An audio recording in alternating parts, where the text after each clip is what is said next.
Welcome back to HornThrowers. I'm here with John Kevill from Warbringer. It's a pleasure to have you on the show. Yeah, pleasure to be here. We just rolled into Manchester. It's been a while since we've been to the UK.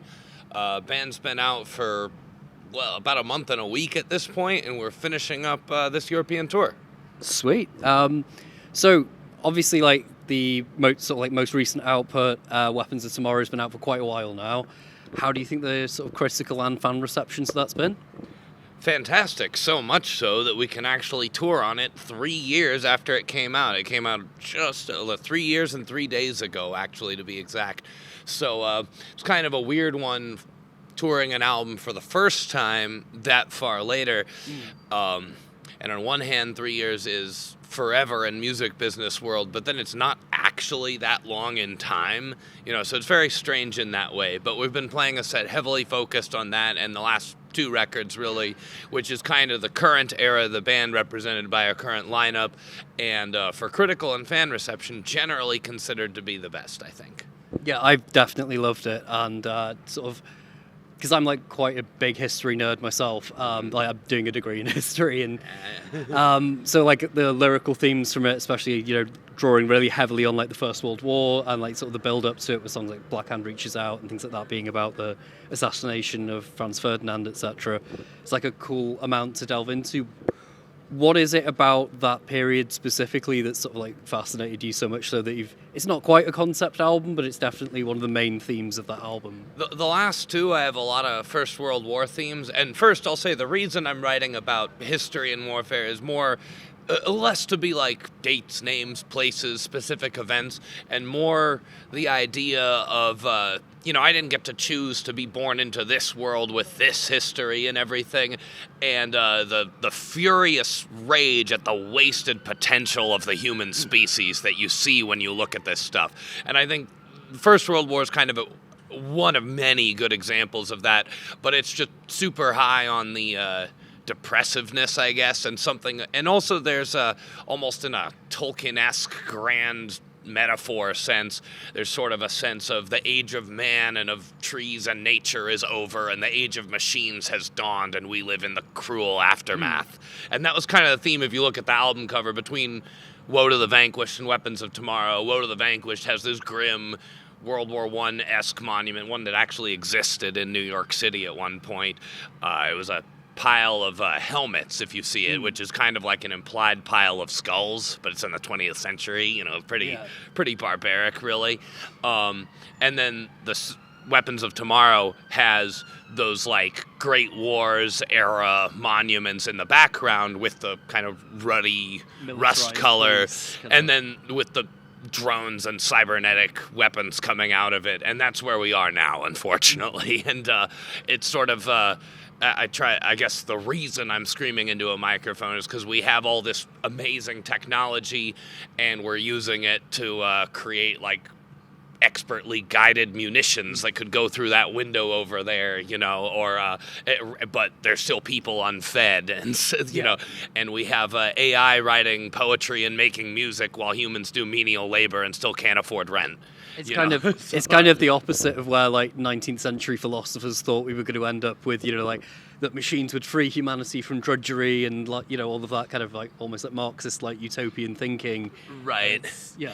No, I mean, I think there's a lot of value in some of that thought, but remember, if you look at any of that, you're evil, So that's there's a lot of squandering of potential, and also the rich elites of the world now are richer than they were before the French Revolution or any of that. So basically, the world we're in now, we have this weird veneer of human rights, but under it, like on the material level, history has basically failed, is my view of it, and it's really grim, and it's very sad to say, and I'm married for 6 years now, and we're like, can we morally justify having children in this world?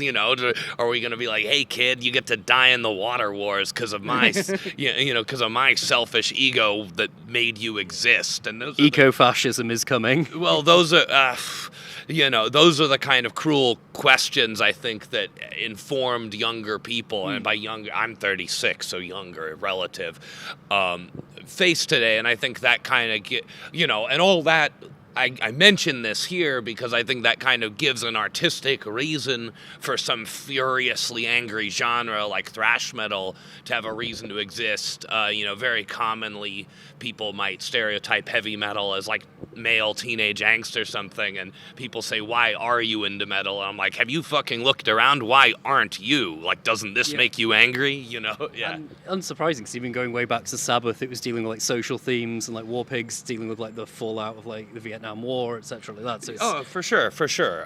And just the sort of dark legacy of the last century and everything. And that interests me a lot, and I try to get into those themes in different ways in the songs. It's not all historical or anything. I don't like to paint myself into a corner because then I'd have to write the same thing over and over, and I'm going to pivot from where I've been on the next record, but it'll be related to these kind of artistic ideas. And I always think, like, especially now, I've been doing this for 15 plus years, I gotta have like a reason to write a new record besides careerism, I gotta have like an artistic reason to actually do it, something new and interesting to put out. Otherwise, I don't deserve to stand on a stage in front of you, is my view. No, that's actually that's like a very inspiring way of kind of looking at still being relevant and not just phoning it in. But yeah, so I've seen in like previous interviews you've been like obviously finding historical allegories between like the Trump administration, and I think you made like a comparison between him and Kaiser Wilhelm. Oh, I mentioned a lot of stuff. I don't remember what I said in any interviews, but I'm not happy about that. And it's not like this one guy is the thing either. He's a symptom, if you will. He's like the ugly boil, but the germs in the system are that.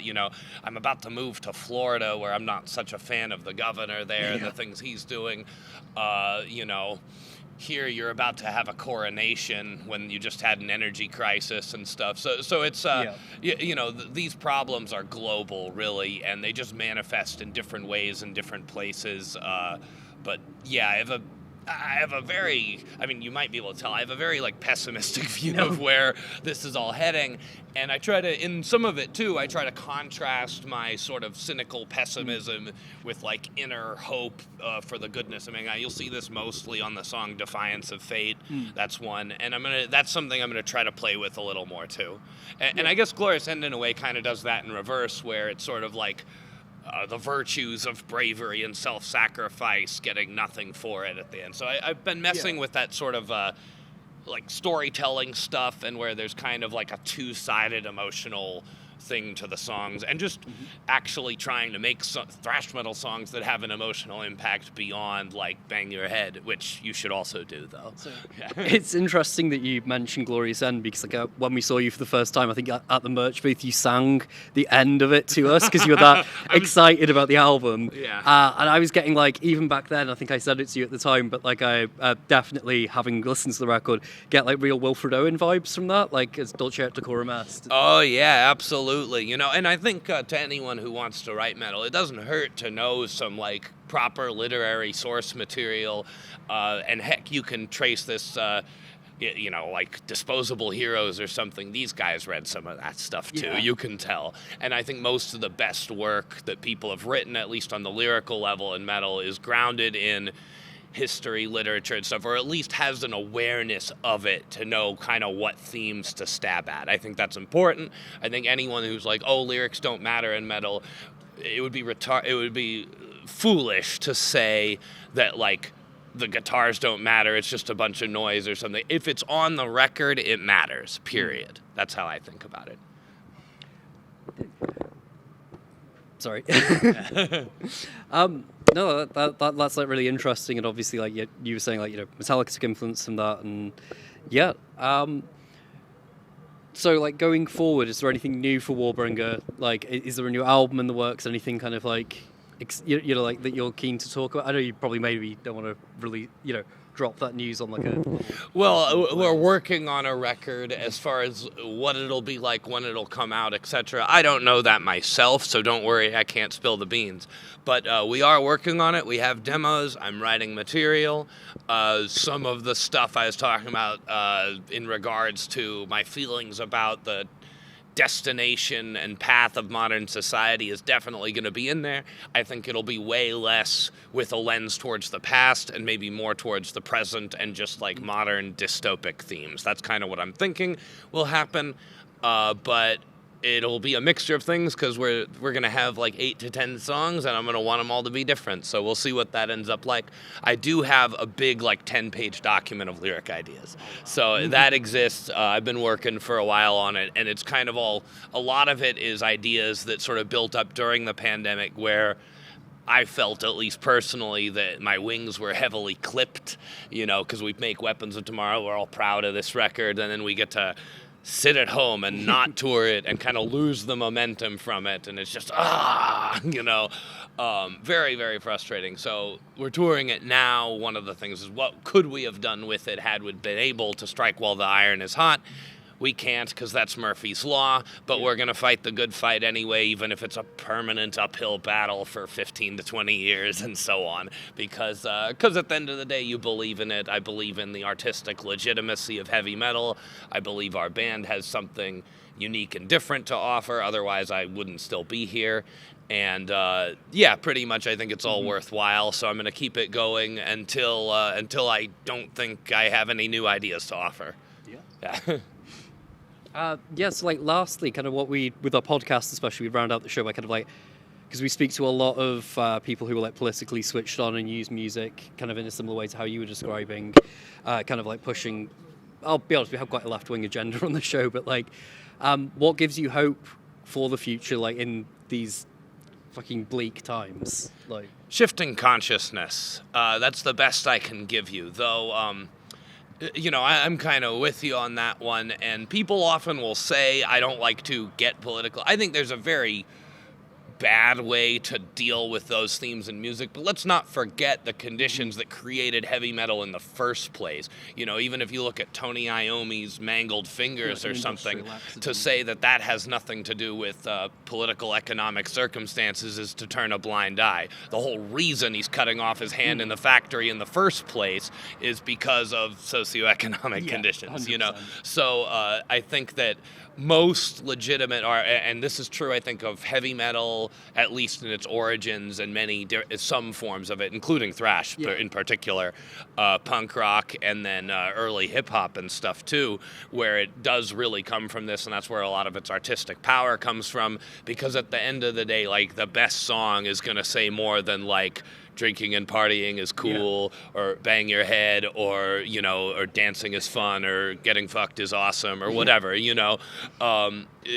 best, you can get good songs with that stuff, make no mistake, but like the 10 out of 10s, for me at least, hit at something deeper, and usually in some way that's tied to the material world and the life you actually live, and that often makes it, not always, but often makes it political. And if not that, then it's usually like spiritual or stabs at some soulful thing, I tend to find that most people say that they don't do politics, but then you get them talking about a social issue that they maybe don't think of as politics, and they'll rant for hours about it. Material, like your rent is politics. Sorry, you're stuck with it whether you like it or not. Might as well deal with it. Absolutely. The price of your eggs in the morning is you can't escape it. You live in society. You use money. So sorry, you're fucked. My politics teacher used to have like a sign above her door that said, "You might not do politics, but one day politics will do you." Oh yeah, or the people who rule you, they sure do. Yeah. But anyway. I don't want to strictly be about that. You'll notice that some of the songs I write are about like inner personal issues and stuff. I try to spread out, but I'm definitely, I'm into my history and stuff, and that tends to push you in that direction as a thinker. So, but I try to keep myself diverse as an artist. You'll notice there's even like the occasional dark fantasy or sci-fi that creeps into Warbringer records. But it's, I do think thrash does have those roots, and I do think that's like one of the branches of that genre that I like to continue and progress in my own work. Yeah, and I think from the inception, like not just Sabbath, but the inception of thrash, there were very political songs, and Oh, sure, yeah. Yeah, no, absolutely. Thank you very much, John, for joining us. Yeah, I appreciate it. Cool, man, and hoping for a good gig tonight in Manchester. Cool to be on tour with Hellripper, and cool that we've survived the tour this far. It's been 33 days and 31 shows, so I'm still alive. I still got my voice. Though after this interview, we'll see. And yeah, it's just great to be back here playing the UK. You know, as much as I am certainly a pessimist, I gotta say that I'm always very happy. Even if, you know, I've been to Manchester before, I'm happy to be here again. And I'm happy for every single person who walks through that door and enjoys the show. You gotta remember this stuff to make to bring some joy to your life. And for me, just to keep the fire, to continue to be excited to get on stage. I've done this over 1,500 concerts or something, and that's kind of a constant mental challenge in a way, to not get jaded, to not be like, oh yeah, here's another band. I've seen every fucking type of band under the sun. Here's another crowd, etc. To really like try to make each night special for the people that are there. And I sort of have this mental construct of like 17-year-old me is in the crowd, being like, are you what I expect you to be? Are you into this 100%, or are you phoning it in, you know? So I really try to challenge myself with that, and 36 now. I started when I was like 20, and I still feel a lot of passion for it, and that's what keeps me here after all these years. Now, we're definitely not a new band anymore, even though relative to some of the, you know, the paleontology that goes on in heavy metal, we seem like it. Definitely. Again, yeah, thank you. Thank you.